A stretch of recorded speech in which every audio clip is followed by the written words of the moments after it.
Polígrafo de la Estrella de Panamá. Hoy vamos a conversar con el expresidente de la República, Ernesto Pérez Valladares. Lástima que no tenemos todo el tiempo y yo estoy segura que van a quedar algunas dudas por fuera, como algunas veces ocurre, pero quiero hablar de algunos tópicos con él, por ejemplo, del rumbo del país, la situación económica, las oportunidades que tenemos que tiene el gobierno para poder hacer mejores contratos con este tipo de concesiones. Y también quiero hablar de su partido y las situaciones que están ocurriendo ahí. Así es que sin más preámbulo quiero saludar con muchísimo gusto al doctor Ernesto Pérez Valladares. Muchísimas gracias, bienvenido, doctor. Con todo gusto siempre, Delito. Muchas gracias a ti por invitarme. Ay, doctor, no sé ni por dónde empezar, le voy a ser sincera, presidente.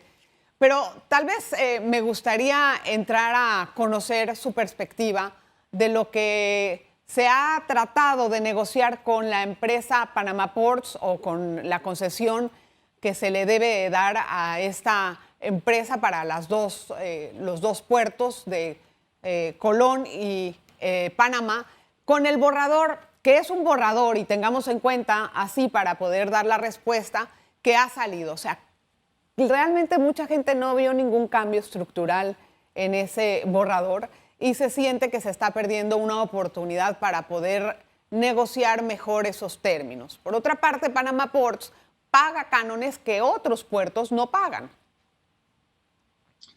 A ver, Adelita, vamos a empezar por el principio. Nosotros heredamos dos puertos, Cristóbal y Balboa, que eran puertos que estaban operando, aunque estaban en muy malas condiciones porque se había dejado de dar mantenimiento por muchísimos años. Entonces, lo que hicimos fue hacer una invitación internacional donde participaron varias empresas, Kawasaki Heavy Industries, otra japonesa, esta que participó, e incluso en un viaje de regreso mío del Oriente, me pidió con muchísima vehemencia el entonces presidente de la Junta Directiva de Bechtel que fuera a San Francisco o a Los Ángeles, uno de los dos lugares donde queda esa empresa, a hablar con ellos.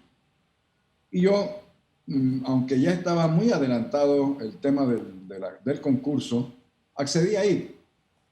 Y en esa junta directiva con el señor George Shultz, que era el presidente de la directiva y que había sido ministro de State Department, del Departamento de Estado, me pidió un mes más para hacernos una oferta que en sus palabras el Panamá no podría rehusar. Yo, contrario a lo que hubiera sido el curso normal, accedí a darle un mes más para que se diera la participación de Bechtel, que dicho sea de paso, fue la peor oferta que recibimos. Entonces, en esas circunstancias escogimos lo que tenemos. Bien, se hizo el mejor contrato que fue posible. Pero luego vinieron la petición de concesiones para nuevos puertos.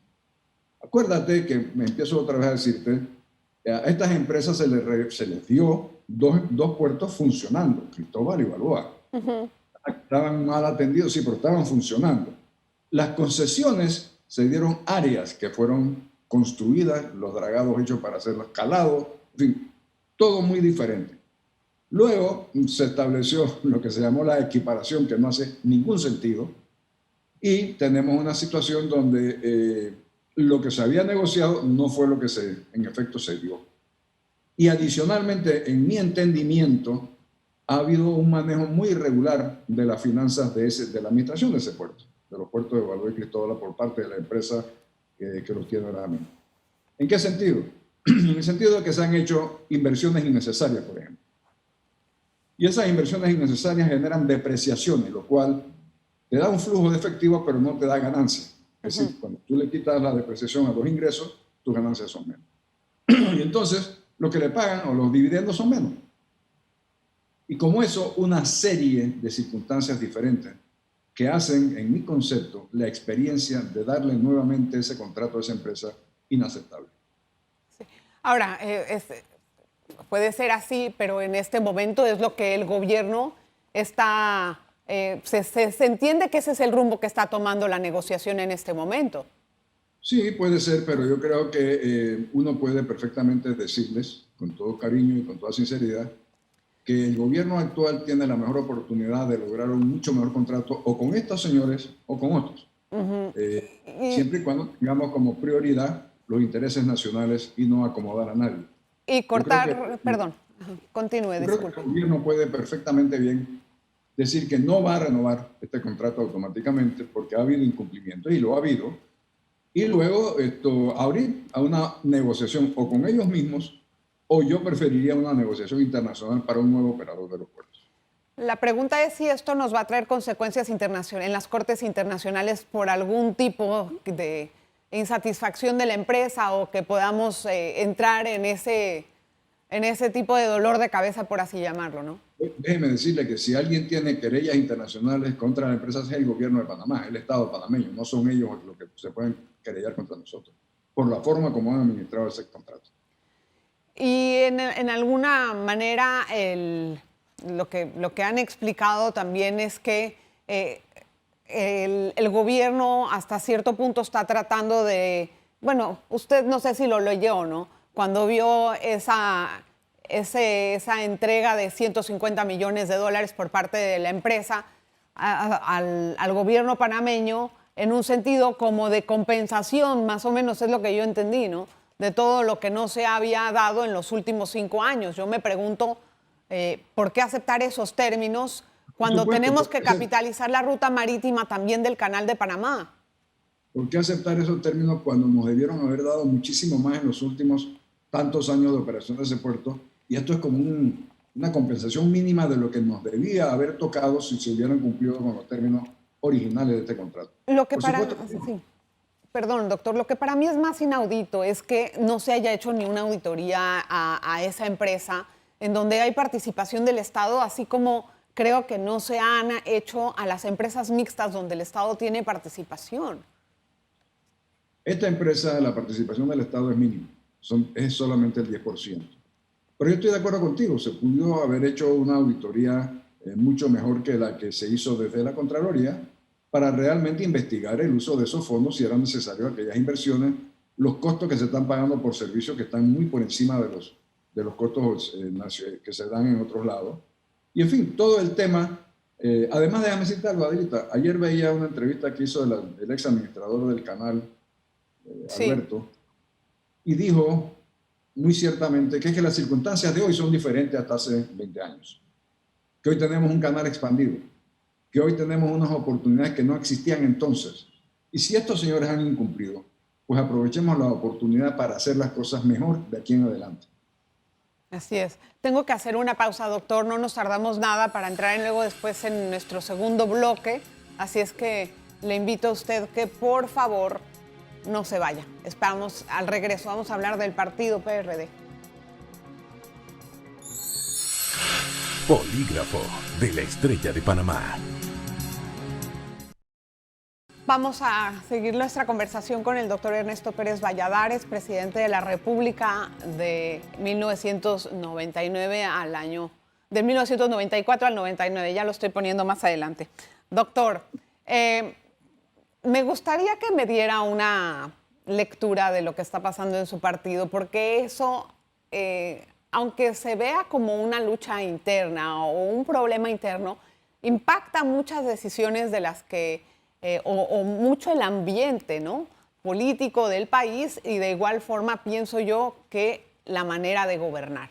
Se sabe que hay una lucha interna entre el vicepresidente Carrizo y el secretario general por la secretaría del partido, y que el primero tiene intenciones electorales para el próximo periodo. Entonces yo me pregunto, ¿cómo mira usted ese panorama?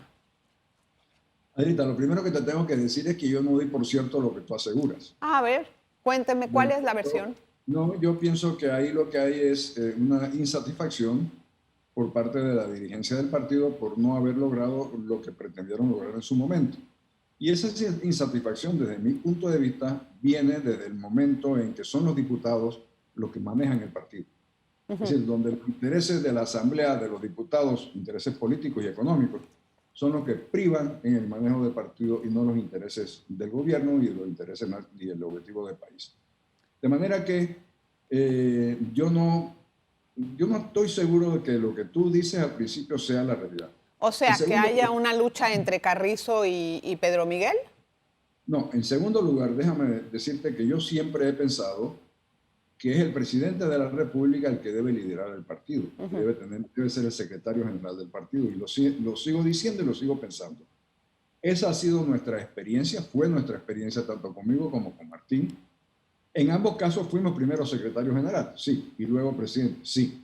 Pero nunca es tarde para lograr la Secretaría General y en consecuencia el apoyo político del partido para llevar adelante los propósitos del gobierno. Así que a mí me parece que en toda forma, quien debe liderizar en estas circunstancias el partido es el presidente Cortizo. Eso no significa que eventualmente en el próximo relevo no sea el que herede esa dirigencia o el que pueda aspirar a ser el dirigente, el vicepresidente Carrizo, que tiene todo el derecho de serlo. Pero me parece que la coyuntura actual lo que establece, lo que exige, es que sea el presidente Cortizo. Entonces, ¿cuál es la lucha que está en este momento en el partido o por qué hay una solicitud al secretario general de que renuncie? Bueno, eso lo hicieron miembros del CDN, del Consejo Directivo Nacional, muchos de los cuales están trabajando en el gobierno, como con una especie de molestia por algunas de las declaraciones del secretario general.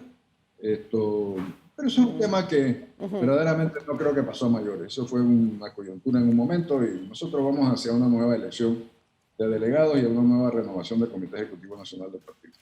¿Ya hay fecha para ese momento? O sea, para ese congreso. No, que yo sepa, no, Adelita, pero yo tampoco estoy participando directamente en lo que pasa o no pasa en el partido. Yo simplemente lo estoy viendo desde afuera y no sé si hay fecha determinada o no.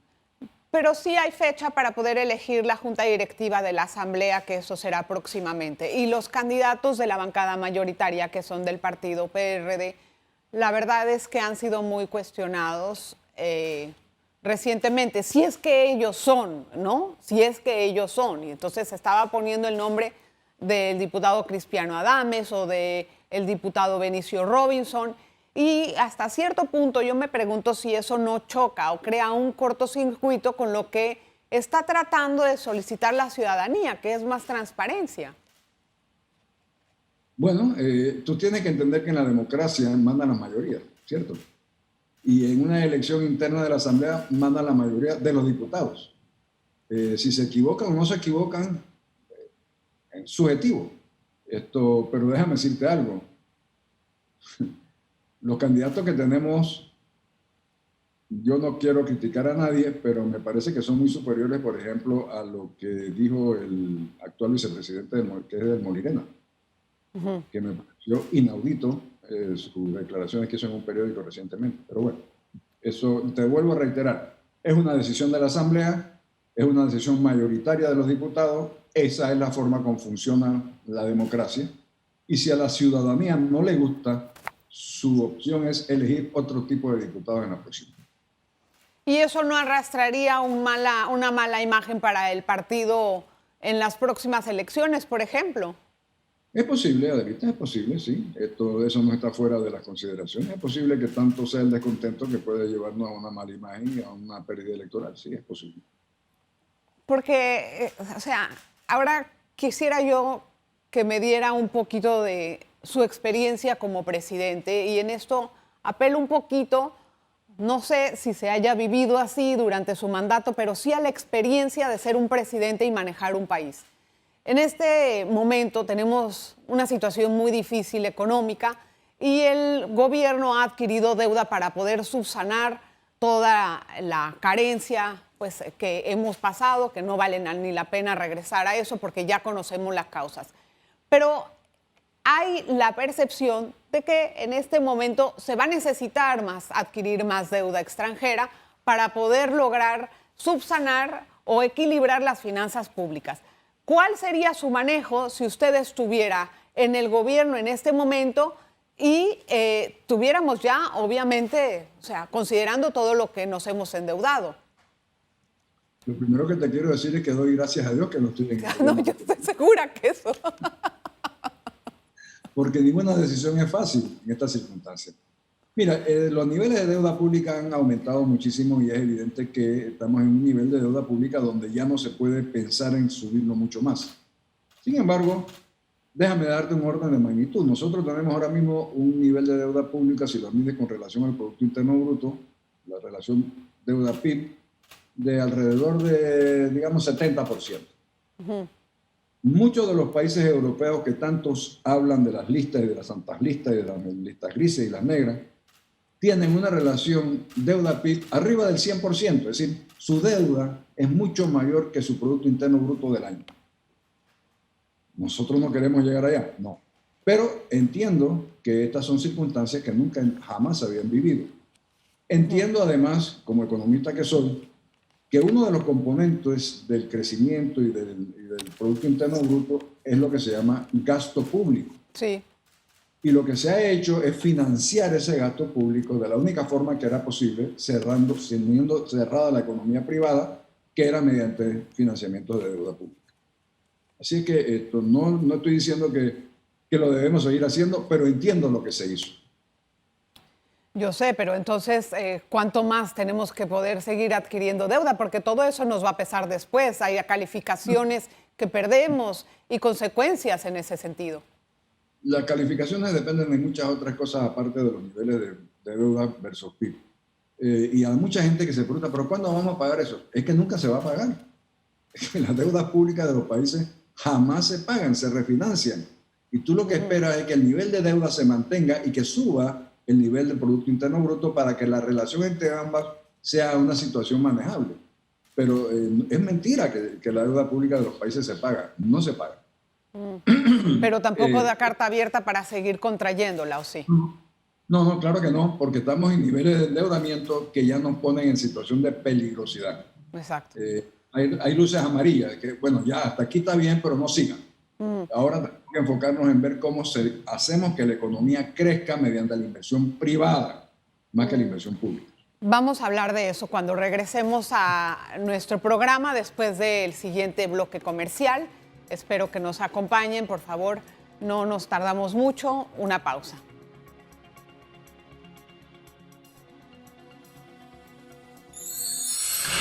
Polígrafo de la Estrella de Panamá. Gracias por estar con nosotros con la entrevista que estamos haciendo al doctor Ernesto Pérez Valladares. Doctor, nada más para dejar unas cositas pues más clarificadas, para quitarme esa idea. ¿No hay un choque entre Pedro Miguel y Carrizo? Puede haber diferencia de criterio. Ajá. Okay. A ver, entre los partidos políticos, cuando hay discusión política, hay enfrentamiento de ideas. Eso es perfectamente saludable. Yo no veo que eso sea criticable en ningún partido político. Al contrario, pienso que entre más punto y contrapunto haya en una discusión sobre un tema político, más enriquece la decisión al final del día. Bien, bien. Nada más quería dejar eso porque me quedé con la idea. Hablando acerca de la recuperación y la empresa privada.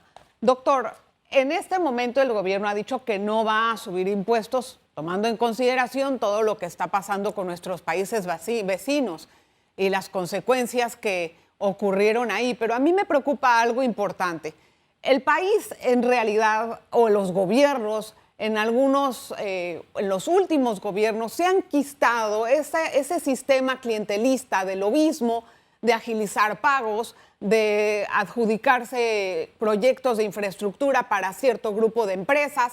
Y las oportunidades de inversión no son iguales para todas las empresas que quieren venir a invertir. Entonces yo me pregunto, ¿estamos apostando a la empresa privada? Pero ¿cómo vamos a invitar a esos empresarios a un país en el que hay una economía de amiguetes, citando a su gran amigo Guillermo Chapman? Bueno, mira, lo primero que te quiero decir, Adelita, es que ese método que tú describes también se llama corrupción. Yo creo que las cosas hay que llamarlas por su nombre. Mira, nosotros, en la práctica de mi administración, lo que hicimos con la invitación de participar, por ejemplo, de empresas privadas para hacer obras públicas, era que se determinaba el tipo de obra que queríamos, el financiamiento que requeríamos, las condiciones que estaban dadas, y luego hacíamos que todos los que querían participar las aceptaran como buenas. Entre ellos también estaba, por supuesto, cuándo el Estado va a pagar, cómo va a pagar, todo estatuido. Y lo único que se hacía en el momento de hacer una licitación o hacer una oferta de precios era ver cuál era el mejor precio para el Estado. Y de esa manera no había discusión. Así hicimos todas las licitaciones públicas. Eso es un tema. El otro tema es inversión meramente privada. Yo creo que el inversor privado, una de las cosas que más requiere es que haya, primero, transparencia y segundo, un órgano judicial que asegure que haya el cumplimiento de las leyes. Y ahí tenemos unas tareas muy pendientes en ambos temas. Yo la pregunta que tengo es, ¿el gobierno está consciente de que tenemos ese problema? Porque yo la verdad es que no veo nada para reenrumbar al país en ese sentido, doctor.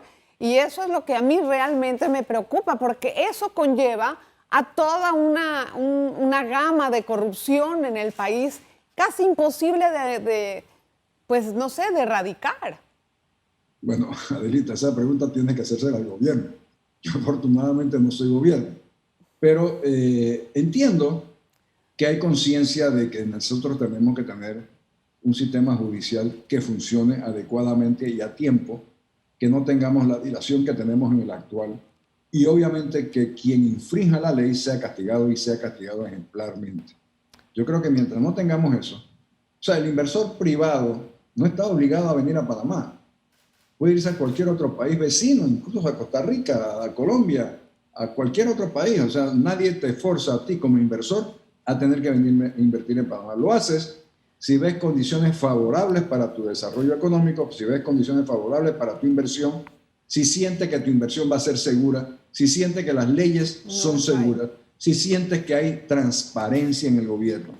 Si esos criterios no se dan, evidentemente el inversor se va a otro lado donde sienta que haya mayor seguridad. Pero y el gobierno mismo está apostando a que vamos a tener inversión económica.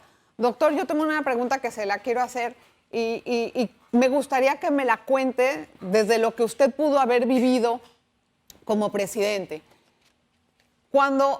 ¿En qué momento, cuando se sientan los presidentes en la silla, después de haber pasado por toda una gran campaña electoral, conociendo a la gente, las necesidades, etcétera, en qué momento, cuando están en el poder, se disocian de esa realidad?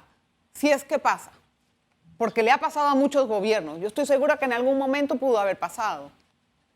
Yo quiero retomar el tema de la Secretaría General del Partido, Adelita, porque yo creo que uno de los mecanismos políticos más interesantes que hay en las democracias, y sobre todo en las democracias pequeñas como las nuestras, pequeñas de tamaño, digo yo, es mantener un contacto permanente con los dirigentes de tu partido y a través de ellos, ¿con quién? Con tus electores. Yo creo que si tú divorcias eso, si tú cortas ese vínculo, quedas entonces forzado a hacer cosas que pueden ser o no productivas para seguir entendiendo lo que la población quiere y siente. Por eso regreso. A mí me parece que el presidente de la República es quien debe liderizar el partido y mantener esos contactos directamente con los compañeros del partido y a través de ello con la población. Sí, es cierto, esa es una forma de tener comunicación, pero también tiene una docena de ministros, tiene representantes, tiene gente, tiene opinión pública que no le costaría mucho trabajo conocer qué es lo que está pasando de este lado de la cerca. Es decir, él es un hombre bien intencionado, el señor Cortizo, pero hasta cierto punto siento como que está un poco divorciado de lo que está pasando en la realidad. Bueno, eso es entendible. Posiblemente esté rodeado de un grupo de funcionarios que le dicen que todo va bien. Además, muchas de las opiniones que se leen, por lo menos en los medios de comunicación, son opiniones parcializadas que tienen su intencionalidad y en muchos casos entonces el Ejecutivo simplemente la descarta. Dice, no, este es lo que está molestando porque quiere algo o porque no está de acuerdo con nosotros. Por eso yo te digo que el contacto a través de los dirigentes políticos de tu organización política es fundamental. Yo creo que eso nos está haciendo falsa. Eso no se ha dado en esta administración y ojalá se pueda rectificar. Ahora, sí, ya me están diciendo que me queda poco tiempo para acabar. ¿Cuál debería de ser la política económica que debe de seguir el gobierno de aquí en adelante, bueno, ya en la etapa post-pandemia, que hablan de un gran crecimiento, pero pues eso todavía no se está sintiendo en la economía de la micro, la pequeña y también de un poquito más grandes empresas? Lo primero es hacer los cambios necesarios para que la inversión privada se sienta adecuadamente protegida legalmente y que no haya mecanismos que no sean transparentes, sobre todo de la administración de contratos, de la adjudicación de contratos y de los reclamos que puedan surgir. Pienso que además este es el momento en que el Estado tiene que sentarse a evaluar su nivel de gasto público. En la medida en que se pueda ir creciendo la inversión privada, en esa misma medida debiera empezarse a manejar y a bajar el nivel de gasto público. Gasto, he dicho gasto, no inversión.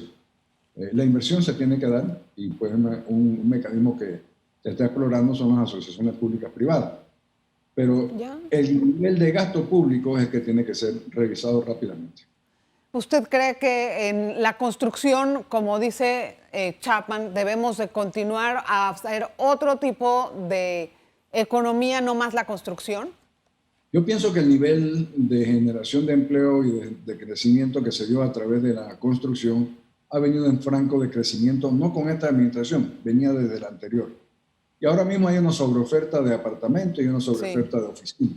Entonces tenemos que buscar un esquema de desarrollo, una estructura de crecimiento económico diferente y que tiene, en mi concepto, que basarse mucho más en el uso de los puertos, en el uso de las áreas canaleras, en tomar ventaja verdaderamente de la nueva expansión del canal. Que, mira, muchos de los buques que están pasando por el canal se van a los puertos de Colombia porque es que el manejo de los puertos en Panamá es muy caro. Sí. Y como eso, hay muchísimas otras cosas que tenemos que rectificar para ir cambiando la dependencia de la industria de la construcción hacia otro tipo de generación económica, como son, por ejemplo, la prestación de servicios. Hay mucha tarea que hacer, doctor. Ojalá que nos vaya bien. Ay, doctor, muchas gracias por la entrevista. De verdad. Mucho gusto. Siempre a la orden y que esté bien, que siga conservándose próximamente. Felicidades por su cumpleaños, que ya mero va a ser. Así es que gracias, doctor. Gracias, Adelita. Mucho gusto. Gracias a usted también por estar en sintonía del Polígrafo siempre. Le agradezco enormemente y nos vemos la próxima. Polígrafo de la Estrella de Panamá.